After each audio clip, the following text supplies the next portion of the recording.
And now we get the fun one that no one in Congress is willing to address, which is the elephant in the room.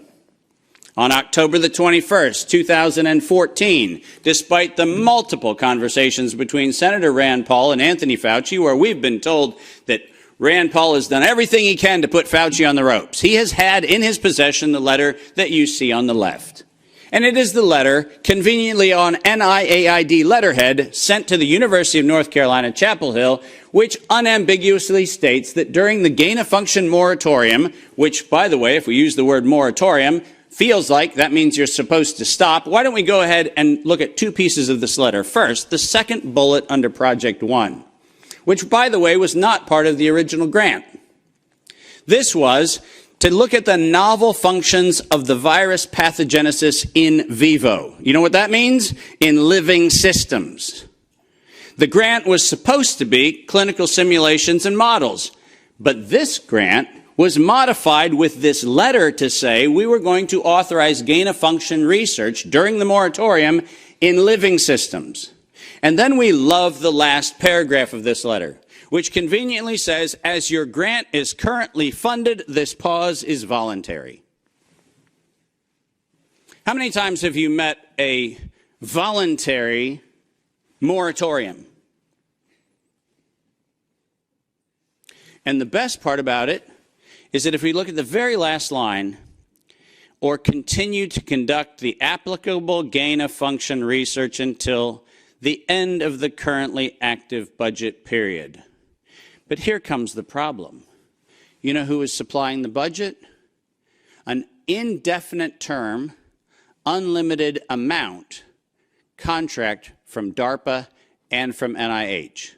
Isn't it convenient to have a perpetually funded project that needs to stop when the money runs out, when you find out that there is no point where the money runs out because there is no end to the thing that has no end? And lest you think that I'm making an allegation, which I'm not, I'm making an accusation. Let's be clear. And there's a big difference. I'm not alleging anything. They actually went to the trouble of telling us that it was going to be the Wuhan virus that was going to get us. As you see on the right-hand side of the screen, published in 2016, March 14th of 2016, the SARS-like Wuhan Institute of Virology Virus 1, and I quote, is poised for human emergence. Does that sound like we're just surprised that something in Wuhan went a little haywire in December of 2019? Or does it feel like we were told, look at Wuhan, and look at coronavirus, and look at what we've been doing to manipulate coronavirus in Wuhan and the University of North Carolina, Chapel Hill, and lo and behold, we're going to go ahead and tell you that we're ready to release it in 2016. Next slide. We're almost done. And then they created it. Now, all of you know that I am criticized globally for my use of the term biological warfare. I do that because I am credentialed to do that. I happen to be, for the United States government, in the early part of the 2000s and the latter part of the 90s, a person who was sent around the world to look at the proliferation of biological and chemical weapons. I'm acutely familiar with the definition of what a biological warfare agent is in the 18 U.S. Code, the criminal code of violations of biological and chemical weapons. And so my assessment is, in fact, professional and right. And the reason for that is I'm the one credentialed to make that determination for the United States government for many years. That's why I say it. But let's pretend for the moment that I'm just a nut job. Maybe I don't know what I'm talking about. So why don't we look at what the criminals said themselves, shall we? In 2005, at a conference sponsored by DARPA and the MITRE Corporation, Ralph Baric, the architect of the lethal strand that has been injected into millions and billions of people's arms, that Ralph Baric was sponsored to present the following, and let's go ahead and use his words, presentation: synthetic coronaviruses, biohacking, Biowarfare enabling technologies. Does that sound like a public health distribution program? Does that sound like something that is accidentally misinterpreted to mean something else?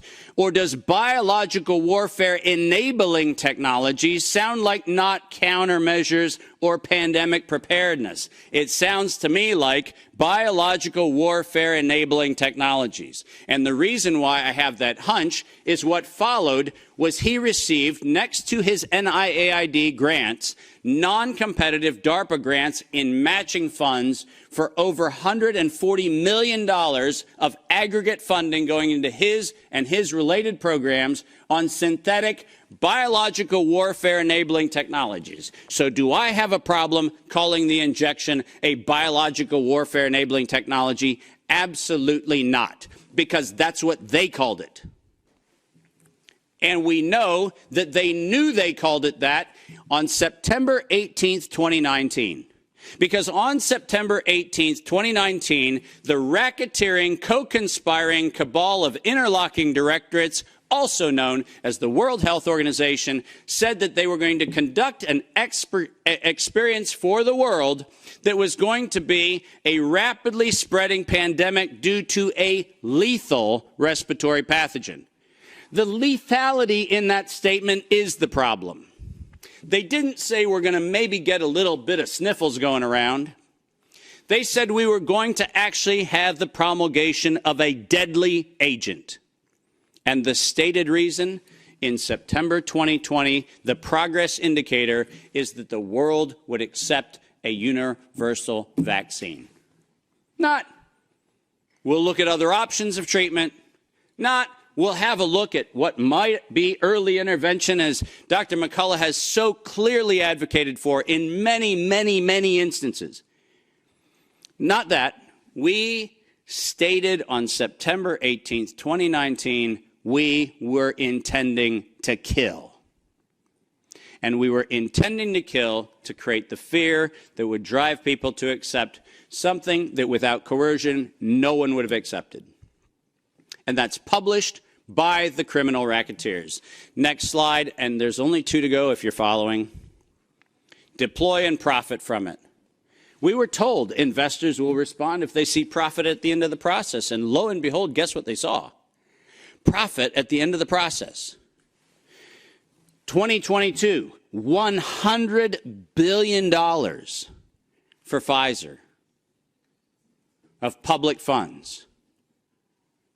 Moderna, after lying to the Congress in October of 2020 when they were asked to actually verify whether NIAID was promoting an injection that would enrich NIAID, where Anthony Fauci and the entire team at NIH said that they had no financial interest in their recommendation, they receive a back payment royalty of $400 million for the first payment of the royalty.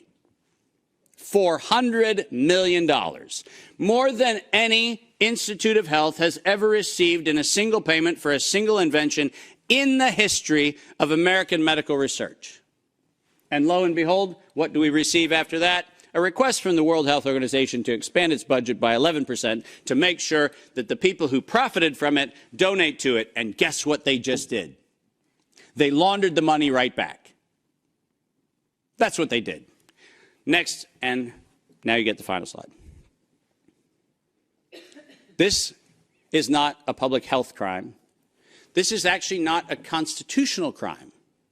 This is a criminal act done by a criminal institution established to enable criminal behavior since its foundation in 1947. That is what this is. And we should not be debating the merits of democracy or liberty or anything else, as irrational as that would be if we stood at a bank robbery and debated the merits of printing dollar bills. The problem is not the dollar bills, it's the bank robber. And the problem here is not health, and it's not public health, and it's not the suppression of information and the suppression of dissident views and the absolute unconscionable treatment of physicians around the world and academicians around the world who spoke out against this, that's not the crime. The crime is that we had criminal racketeers who conspired and developed a, quote, emergency. The same criminal racketeers planned, manufactured, and did all agency capture to make sure that you were told that you would use terms that they tell you to use. Vaccine, face mask, health, social distancing, none of which had ordinary use definition. So we just used them. Criminal racketeers price fixed with interlocking directorates where known competitors came together and fixed prices in direct collusion in violation of both European Union standards and in violation of both the Sherman and the Clayton Act in the United States. These were crimes. It was organized crime, and we should treat it as such.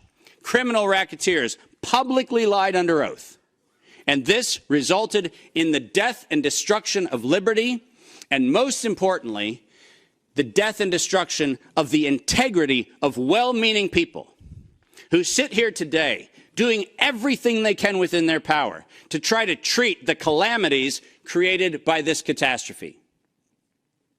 I will not for a moment denigrate the multiple contributions of amazing academic and medical professionals who've tried desperately to step into the gap and stop the corrupt outcomes of these crimes. But I will, without doubt, say the following. Until we treat this as a criminal conspiracy of criminal racketeers resulting in global terrorism for the purpose of profiteering and murder, until we have that conversation, we're having the wrong conversation. Because we are not here to debate the merits of a modified agreement for a criminal racketeering organization. We are here to end the criminal organization itself. This is my call to every single person on this planet. Don't just limit the power of the WHO. Destroy the WHO. Thank you very much.